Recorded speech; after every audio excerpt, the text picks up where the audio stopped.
Boa noite a todos. Meu nome é Vank, sou trabalhador da Casa Espírita Allan Kardec. Obrigado, minha filha.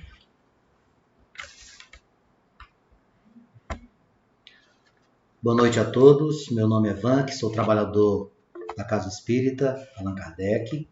E hoje estou responsável para conduzir o nosso momento de reflexão, mais especificamente falando sobre o tema A Fé Transporta Montanhas.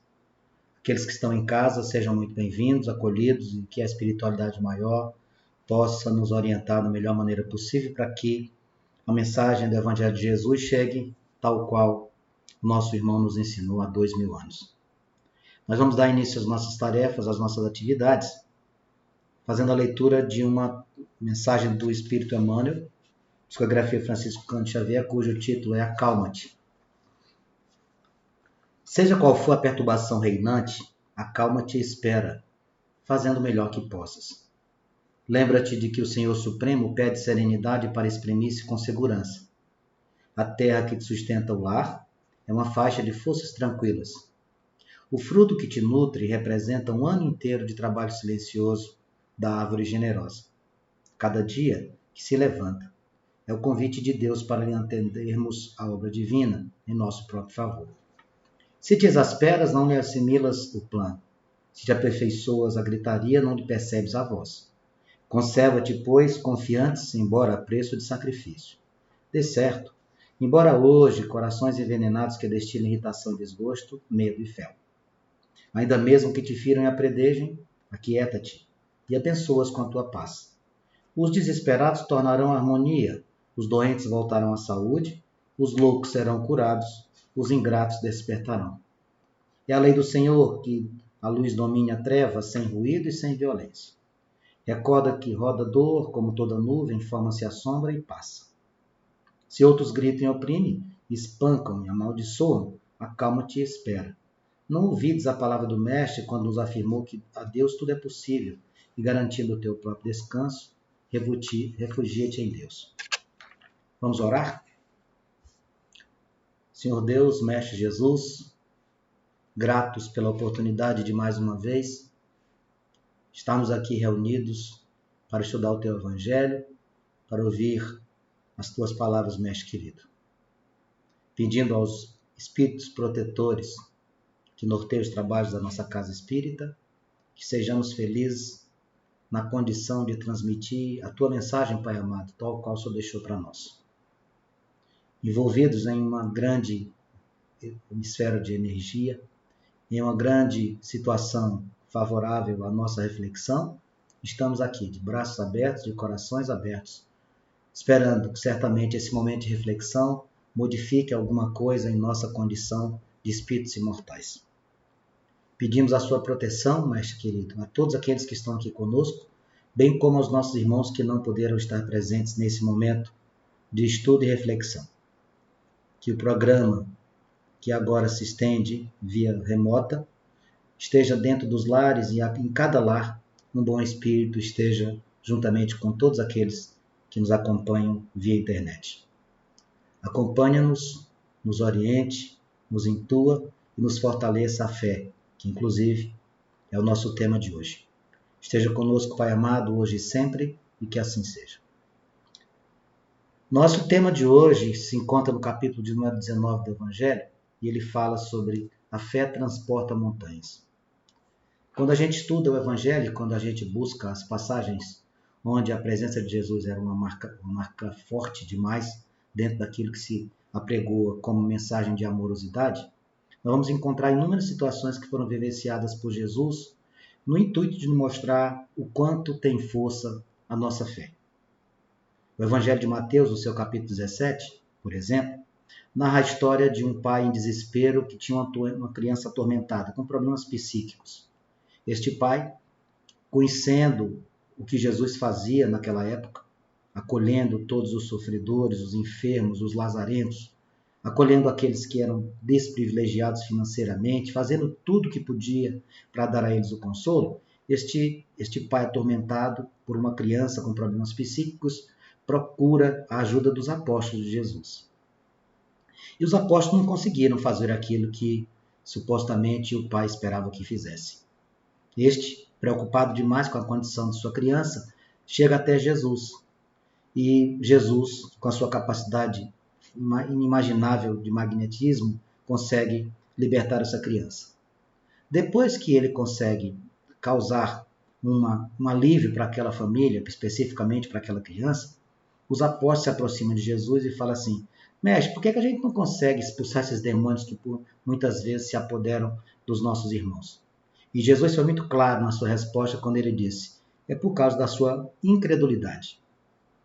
Quando nós acreditamos, nós conseguimos. E o trecho no Evangelho de Mateus, eu transcrevi para trazer para a gente, diz assim, Jesus fala para os apóstolos, né?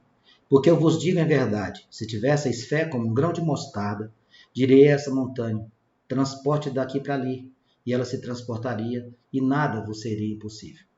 Na verdade, o que Jesus tentou passar para os apóstolos e, consequentemente, para todos nós? Mostrar que nós somos capazes, que nós precisamos acreditar na nossa força, nós precisamos confiar na nossa capacidade de mudança. Essas montanhas que Jesus cita, uma figura de linguagem, ela representa exatamente tudo aquilo que nos traz dificuldade, os nossos desafios do dia a dia, o nosso egoísmo, o nosso preconceito, até mesmo o nosso fanatismo. São essas montanhas que Jesus espera que nós consigamos transportar de um lugar para outro, nos livrarmos dessas enfermidades morais.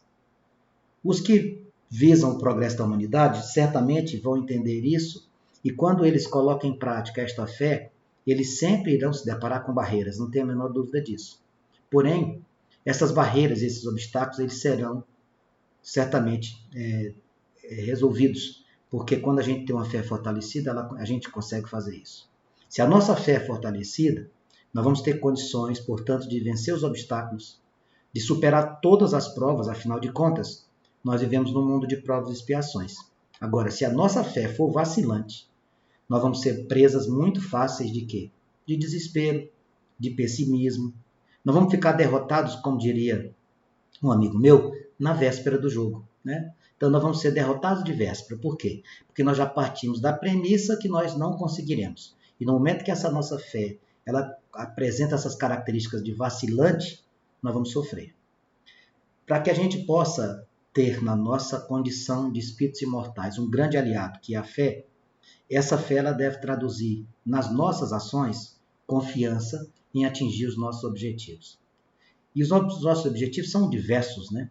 Nós temos objetivos no aspecto social, no aspecto familiar, no aspecto do trabalho, na composição da nossa estrutura dentro do ambiente que a gente convive.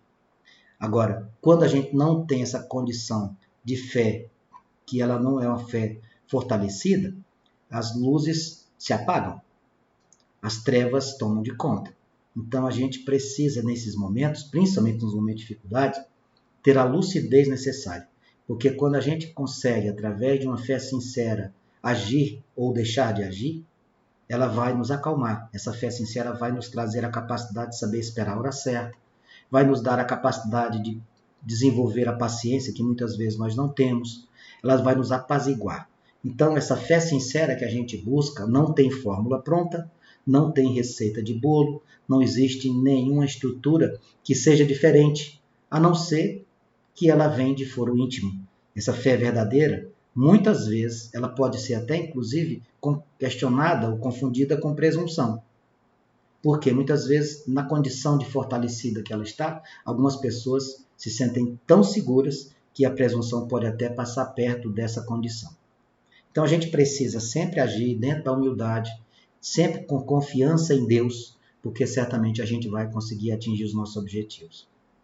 A luz do Evangelho, ela invade os nossos corações. Quando a gente se reúne aqui, por exemplo, aos domingos, é nítida a energia que toma conta dos nossos lares, né? Então, isso é o despertar da fé. É a luz que ilumina os nossos caminhos, a luz que adentra a nossa casa sem pedir licença, mas se sente muito bem porque nós convidamos para pernoitar na nossa casa bons espíritos, convidamos Jesus para pernoitar conosco. Na verdade, a maioria de nós, normalmente a gente confunde as coisas, né? A gente só se preocupa em dizer que temos fé ou que a nossa fé é fortalecida em momentos de dificuldade. E a gente tem que demonstrar que a nossa fé é fortalecida em todos os momentos. Por quê? Porque fé não se resume simplesmente em acreditar. Fé não é acreditar. Muitas vezes a gente vê algumas traduções, algumas formas de compreensão inadequadas. Fé não se resume apenas a acreditar. Eu posso acreditar em muita coisa. Eu posso acreditar, por exemplo, que eu estou respirando agora. Eu posso acreditar que você está assistindo a palestra da sua casa. Eu acreditar que estou respirando não significa que eu tenho fé. Isso é crença. É diferente. Fé não se resume a somente acreditar. Como diria uma palestra do Haroldo Dutra Dias, fé é se entregar a Deus. Fé é se entregar. É acreditar que nas condições que nós temos de até atingir um determinado patamar ou de resolver algumas situações, dali por diante não cabe mais a nós. Nós temos que deixar nas mãos de Deus. Então, se a fé não se resume apenas a acreditar e ela está muito vinculada à entrega, então eu tenho que ter absoluta certeza que quando eu entregar a minha vida, o meu destino ao Pai, eu vou estar em boas mãos. Se nós formos lembrar aqui, por exemplo, da oração que Jesus nos ensinou, o Pai Nosso, tem uma frase que materializa isso, quando ele diz assim, seja feita a vossa vontade. Ser feita a vontade do Pai significa entrega, logicamente. Isso é a materialização da fé. Jesus, portanto, enquanto esteve aqui conosco e no mundo espiritual, ele sempre vai nos ensinar que é fundamental a gente aprender a nos doar. No momento que a gente aprende a nos doar, a gente vai começar a entender que é para isso que a gente vive. E quando a gente começa a compreender que nós somos instrumentos de doação, a gente começa a viver melhor. Tem a parte que nos cabe, óbvio. Tem a parte que nos cabe e que a outra parte nós não conseguimos resolver ou que não conseguimos modificar, que cabe a Deus. Façamos, portanto, a nossa parte e confiemos em Deus.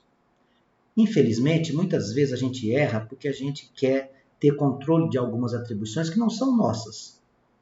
Quando a gente aborda, por exemplo, o tema ansiedade, que a gente teve a oportunidade de conversar essa semana, lá nas palestras presenciais, a gente percebe que nós temos, quando estamos ansiosos, a vontade de modificar aquilo que não conseguimos modificar. Estamos ansiosos para chegar o dia de uma viagem e a gente quer modificar o tempo. Ele não vai modificar. Estamos ansiosos para modificar alguma situação que não nos cabe.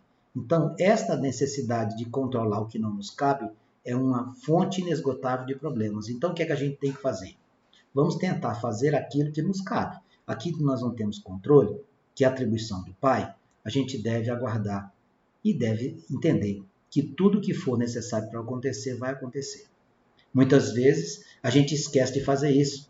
E é quando a gente não faz isso, a gente sofre. A gente precisa entregar nas mãos de Deus, principalmente situações que fogem da nossa capacidade de resolução. Um ente querido enfermo, nós não podemos fazer nada, além de pedir a Deus, através da nossa fé, da nossa vontade, das nossas orações, que ele se recupere.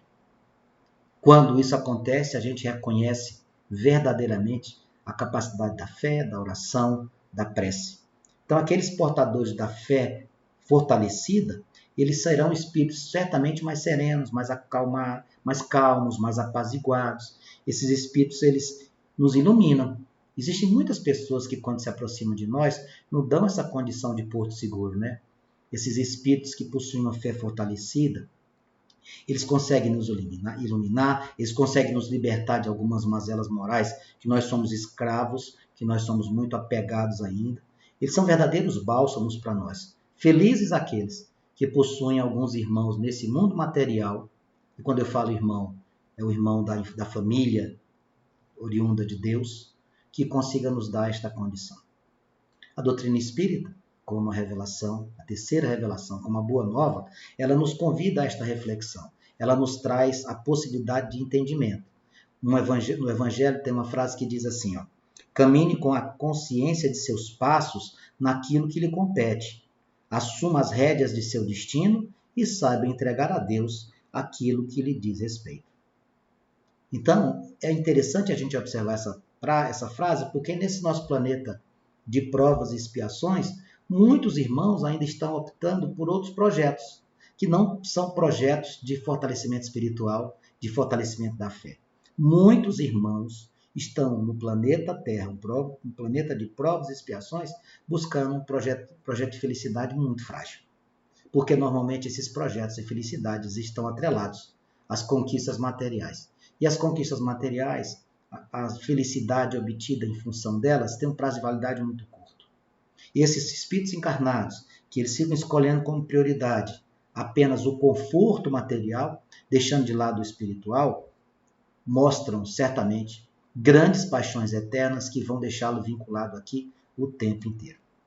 É muito triste quando a gente observa, por exemplo, que dentro da educação familiar, e isso pode acontecer com algum conhecido nosso, pode acontecer mais próximo de nós do que a gente possa imaginar, ver a família educando seus filhos, esquecendo-se do planejamento e da transmissão de valores morais. Ficam falando um tempo inteiro, meu filho tem que estudar numa ótima escola, que permita a ele ter um conhecimento intelectual para que ele possa se formar futuramente e ter um ótimo emprego e ser muito bem remunerado. Isso é importante no mundo material? Sem dúvida que é. Porém, não é a prioridade. Paralelo à formação intelectual dos nossos filhos, nós temos obrigação moral, e isso é um compromisso que nós assumimos lá na espiritualidade, de orientar os nossos filhos no que se refere à condição espiritual que nós temos. É por isso que, quando às vezes a gente se depara com situações de pessoas muito bem financeiramente falando, que conseguiram galgar posições sociais elevadas, estão lá no ápice da cadeia da nossa estrutura social, e são depressivas, são tristes, são infelizes. Por quê? Porque esqueceram a nossa essência espiritual. Ficaram buscando a felicidade na fragilidade da matéria, e aí isso vai explicar para nós uma série de frustrações dessas pessoas, processos depressivos que vão assolando a humanidade de uma forma geral. Nós precisamos fazer sempre uma analogia entre o ser e o ter. Precisamos ter, mas em primeiro plano, precisamos aprender a ser. É isso que a gente precisa fazer. Nós estamos convivendo, por exemplo, numa situação pandêmica há 2 anos, né? E nesses 2 anos nunca foi tão importante que a nossa fé fosse mais fortalecida. Agora, entendamos de uma vez por todas, fortalecer a fé não significa que ela vai resolver os nossos problemas. Não adianta eu chegar aqui para você e falar assim, olha, eu tenho uma fé fortalecida, eu tenho muita fé em Jesus, eu tenho muita fé em Deus, mas eu preciso entender que esta fé não me dá imunidade, não me protege daquelas situações que eu, porventura, me coloque, consciente ou inconscientemente.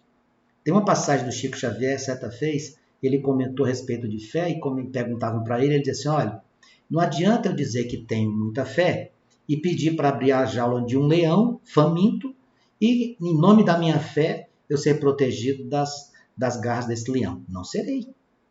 A nossa fé fortalecida não nos dá isso.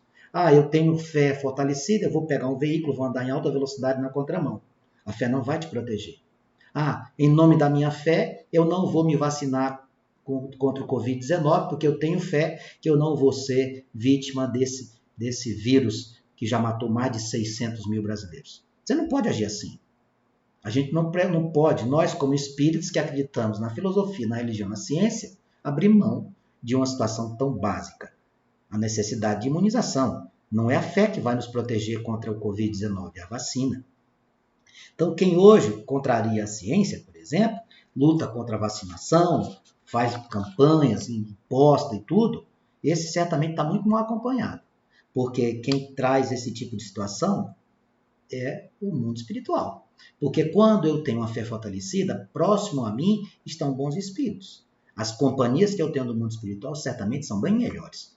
Maus espíritos ou espíritos endurecidos vão nos levar a cometimento de ações ou de comentários inadequados, desprovidos de razão e sensibilidade. Uma coisa é certa. Nesse momento, nós estamos vivendo uma situação de enfermidade. A nossa sociedade ela não está só enferma por causa do Covid-19. Os nossos problemas na humanidade, de uma forma geral, já existiam.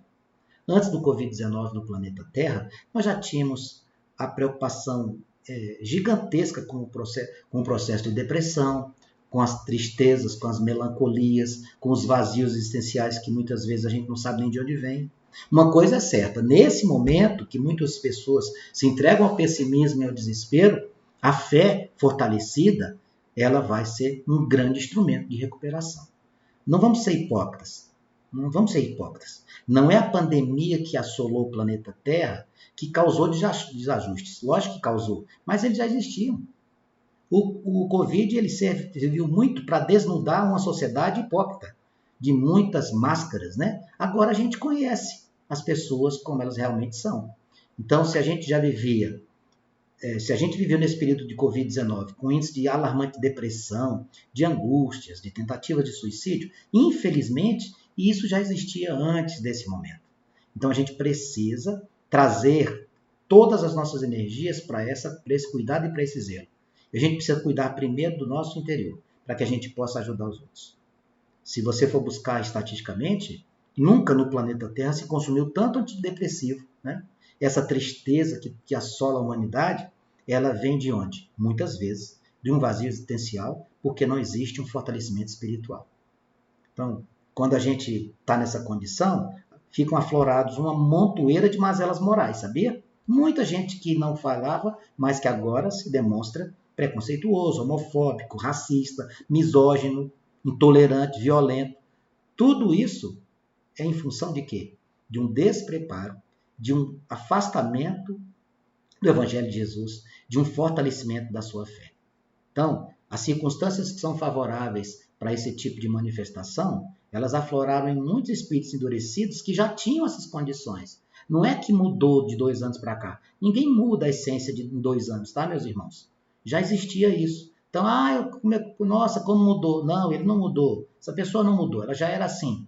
Ela só estava com essas mazelas morais adormecidas e se sentiu mais à vontade nesse período mais próximo agora para soltar todas os seus venenos, destilar todas as suas maldades. Então, a gente precisa, na condição de espíritos imortais, fortalecer a nossa fé para não entrarmos nessa seara, porque nós somos convidados o tempo inteiro para polarizar, para discutir, para brigar, para questionar. Não vamos entrar nessa vibe. Não vamos. Vamos procurar soluções para os nossos problemas aonde?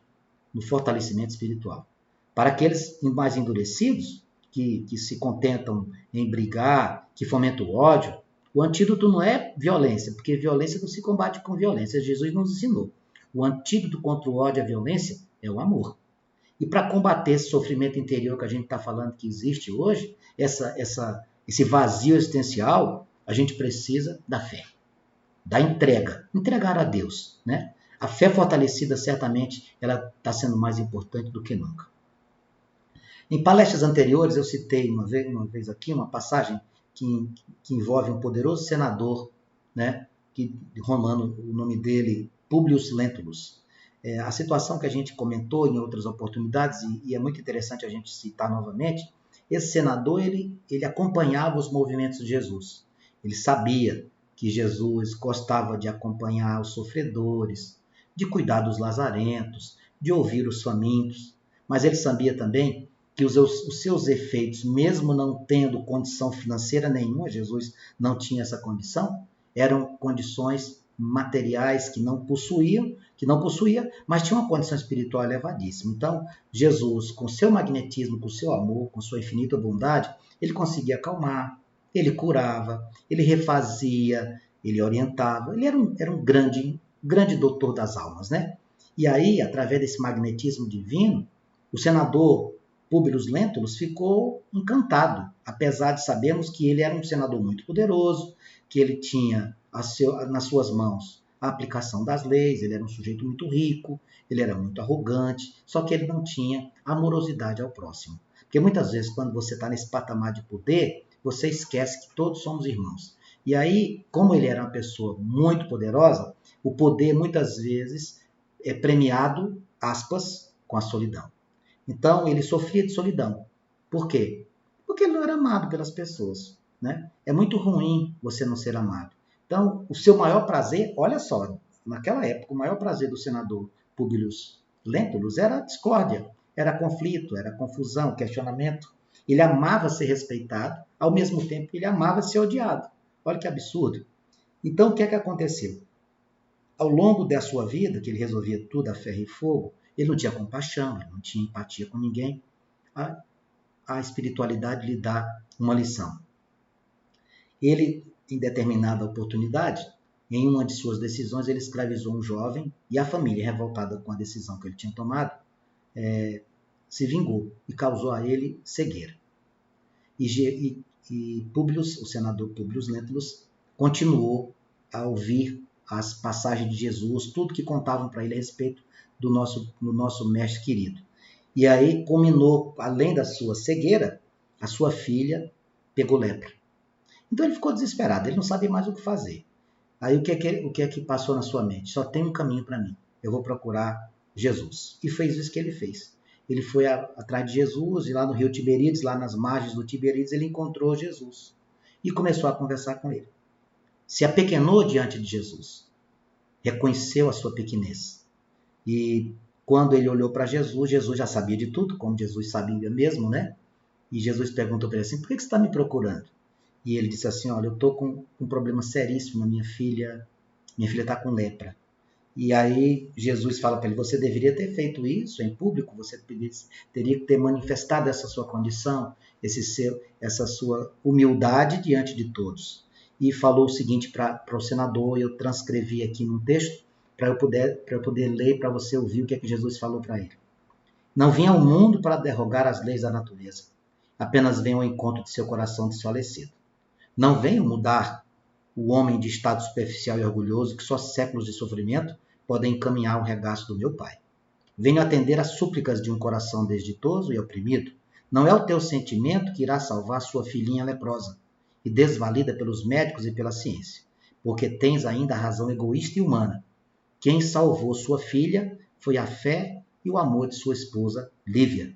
Olha só, Jesus cura a filha do senador, mas diz para ele, olha, quem salvou sua filha não foi você. Você ainda não tem essa condição moral para tal. Você ainda tem que mudar muito. Quem salvou a sua filha foi a fé e o amor de sua mãe, a sua esposa Lívia, né? Então, a fé é essa luz que a gente procura, né? Que ela nunca se apaga. A entrega a Deus, a entrega a Jesus, condutor de confiança. É isso que a gente precisa ter. A maioria de nós ainda prefere encarar fé somente com uma condição de acreditar em algo, quando, na verdade, a fé realmente é uma entrega. Não é só acreditar. Jesus, no caso do senador, ele sondou o coração dele, mas principalmente o que chamou sua atenção foi a amorosidade e a fé da mãe da criança. A verdade é que muitas vezes, se a gente for buscar lá no Antigo Testamento, o que é que a gente ainda faz hoje? Ainda hoje, a gente troca a luz espiritual, os ensinamentos, pelo bezerro de ouro lá da época de Moisés. A fé, portanto, precisa dessa compreensão. Essa fé que o Evangelho de Jesus nos fala, ela exige de nós condições mínimas, alguns pré-requisitos, porque para a gente poder confiar, a gente precisa estabelecer uma relação, né? Para eu confiar na minha mulher, para eu confiar no meu companheiro de trabalho, eu preciso ter uma relação de confiança. E para essa relação existir, é necessário que se monte uma conexão. E se a gente precisa fazer isso, a gente precisa fazer uma conexão com Deus. Então a gente precisa estabelecer uma relação íntima com o Pai, para que a gente possa exercitar essa fé. A fé vai exigir de nós uma constância. A gente precisa ter uma constância de caráter, porque se Deus é imutável e Ele tem essa condição, nós precisamos apresentar isso para Ele também. O Emmanuel, certa vez, numa tradução psicografada do Chico, numa psicografia do Emmanuel, ele disse que a providência divina, ela não pode descer para errar aqui conosco. Ela vai ficar nos supervisionando lá de cima. Então, providência divina não pode descer, ela vai nos supervisionar do alto.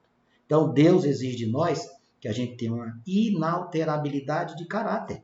A gente não pode abrir mão dos nossos valores morais e éticos por nada. Deus espera isso de nós. Não dá para negociar moral com o Pai, Ele não vai negociar. Eu vou errar agora, Pai, mas na próxima vez eu prometo que eu não vou agir assim.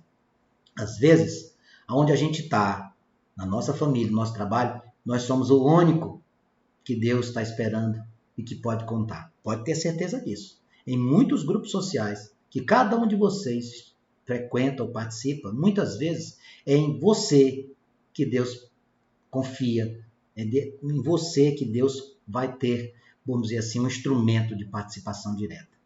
Então, a função da fé não é resolver nossos problemas.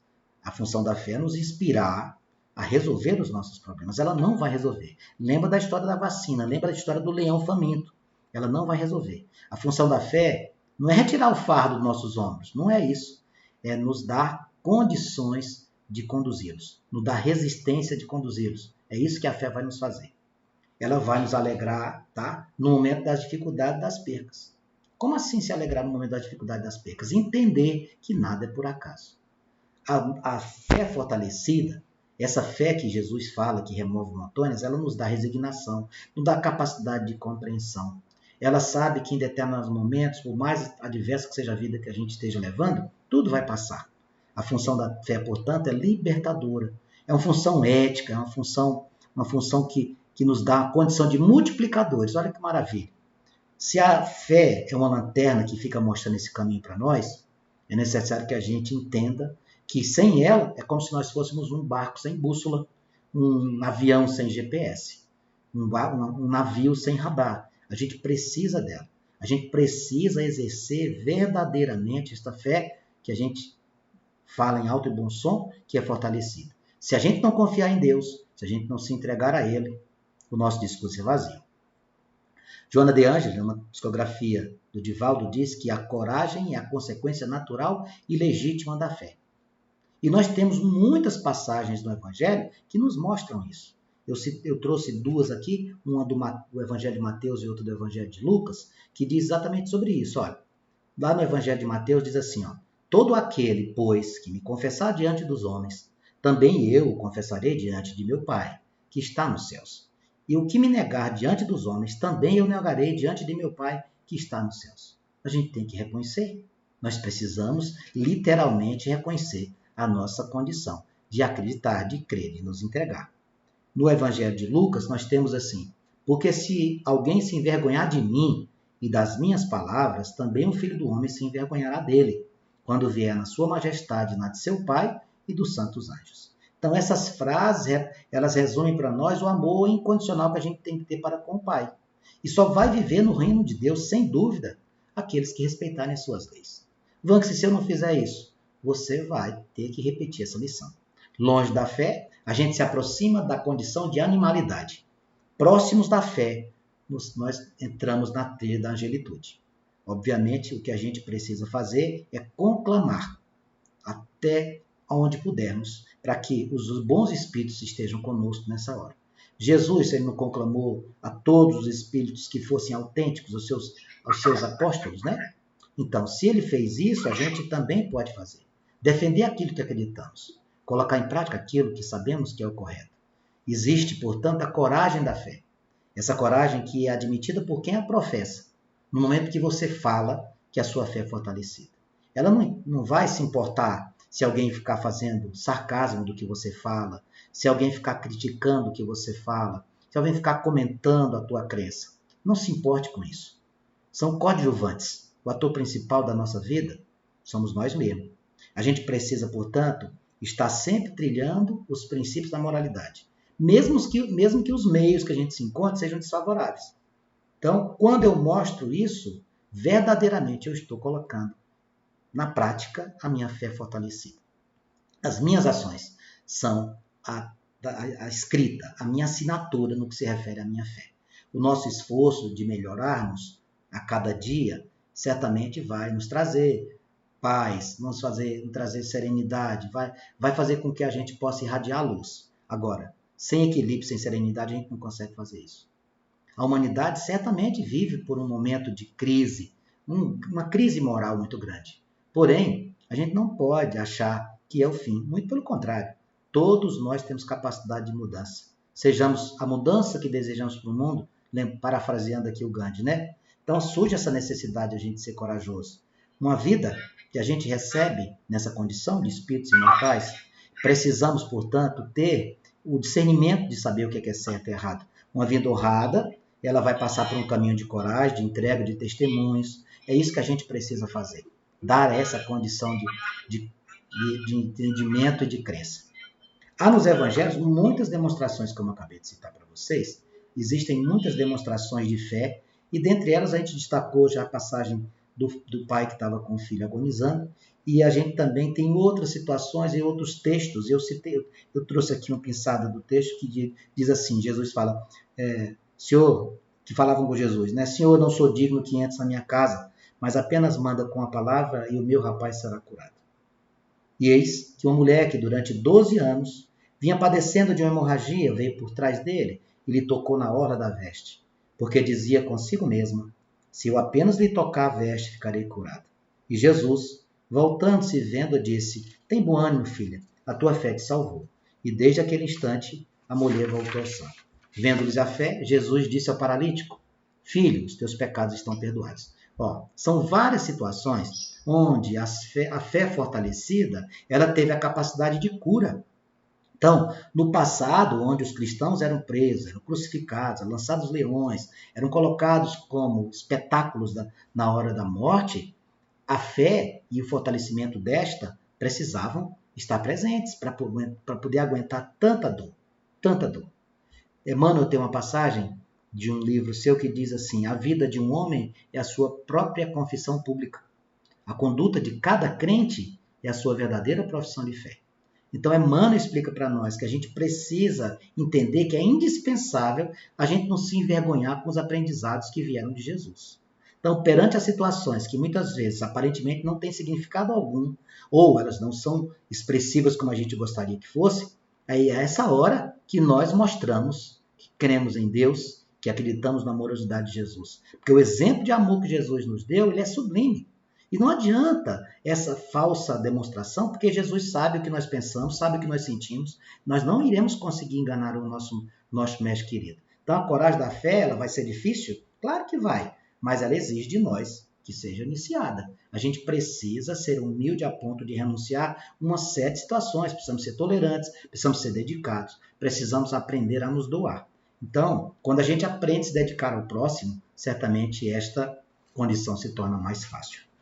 Finalmente, não menos importante, eu queria citar de um livro do Humberto de Campos, uma passagem de um espírito de luz, de uma pessoa muito especial chamada Joana de Cusa.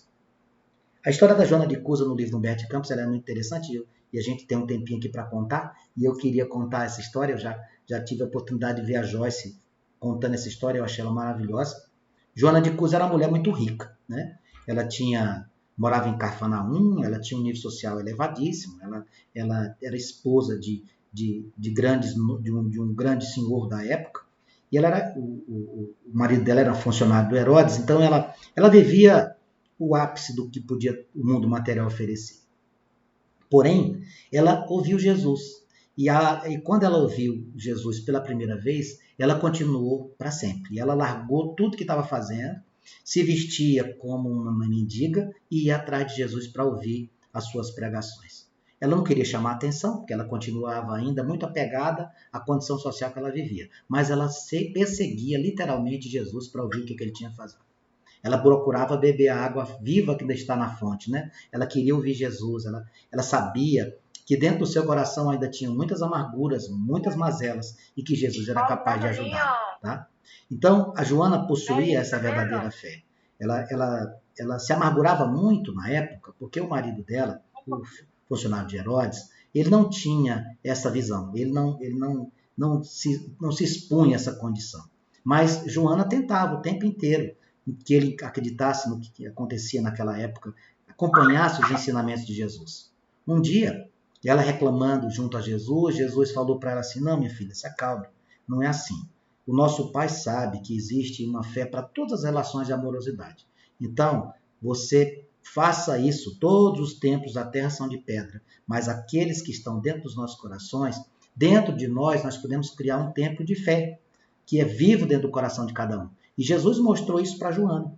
E ele disse para ele: você faz o seguinte, volta para casa, ame o seu marido, cuide de sua família, vá cuidar dos seus filhos, seja fiel a ele. Essa foi a mensagem que Jesus passou para Joana. Joana volta para casa e aí retornou e continuou convivendo com aquelas dores que ela tinha de ver o marido tão apegado à matéria. Procurou esquecer essas inferioridades do marido, procurou ajudá-lo e se entristecia porque ele não queria saber de nada disso. O tempo foi passando e os anos foram trazendo, obviamente, situações mais difíceis no aspecto físico, perseguições políticas começaram a acontecer e o seu marido perdeu aquele status de poderoso que ele tinha. Perdendo o prestígio, o marido começou a se envolver em dívidas, em preocupações, pelo fato de ter perdido tudo, adoeceu, ficou doente porque ele não conseguia viver com aquela perca. Ele ficou tão amargurado que ele entrou num processo de amargura que o levou à morte. Joana, então, vendo-se viúva, ela não tinha outro caminho, ela tinha que, dentro das dificuldades apresentadas, cuidar de seus filhos. E o que é que ela fez? Foi procurar trabalho. Ela, que era o ápice da sociedade da época, lá de Cafarnaum, foi procurar. As amigas dela, todas fecharam as portas para ela. Enquanto ela era poderosa, elas abriam as portas. No momento da dificuldade, elas fecharam as portas. Mas Joana sempre foi fiel a Jesus. Sempre foi fiel a ele. Recordava o que ele ensinou, trabalhava, modelava sua vida nos ensinamentos amorosos de Jesus, provia todas as necessidades dos seus filhos, trabalhando diuturnamente nas residências das pessoas.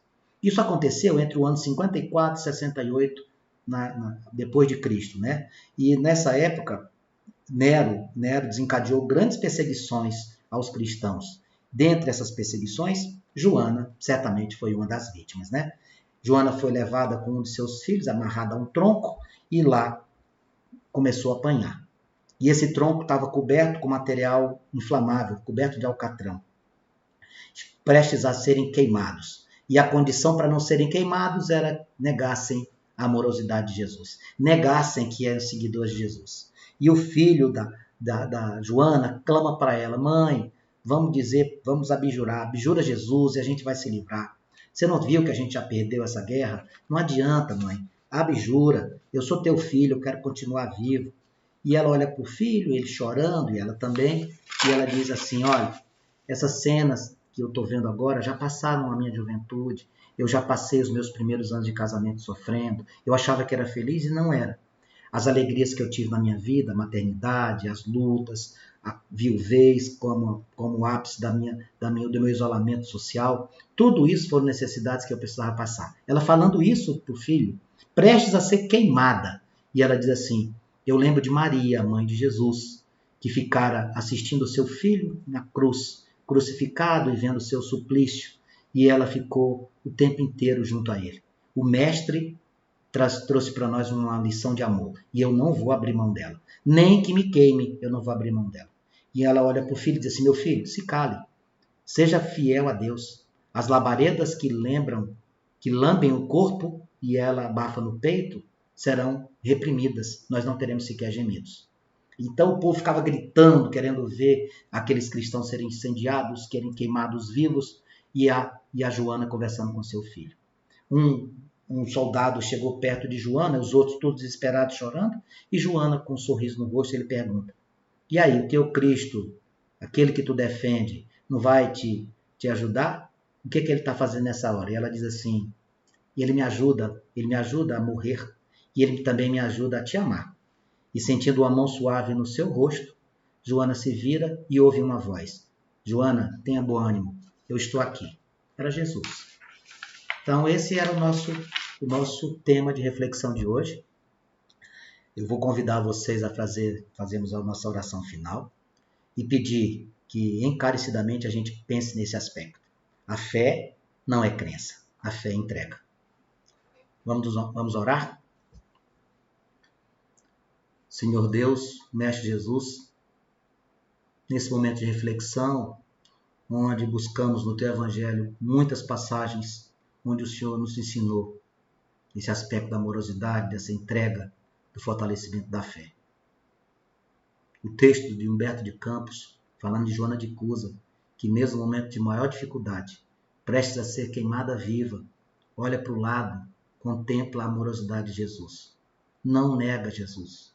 Orienta seu filho a ser fiel. E mesmo sendo queimada, sente, naquele momento de dor, a presença do Pai amado. E é assim que nós temos que agir, meus irmãos, sentindo sempre a presença de Jesus, nos bons momentos, nos momentos de adversidade. No momento onde a saúde reina dentro da nossa família, ou quando algum dos nossos entes queridos é vítima de alguma enfermidade. Precisamos manter a nossa fé fortalecida, na entrega, na doação, na amorosidade e no compartilhamento. Sejamos, portanto, multiplicadores dessa mensagem de Jesus e pedir a eles, espíritos de luz, que estejam conosco nessa jornada.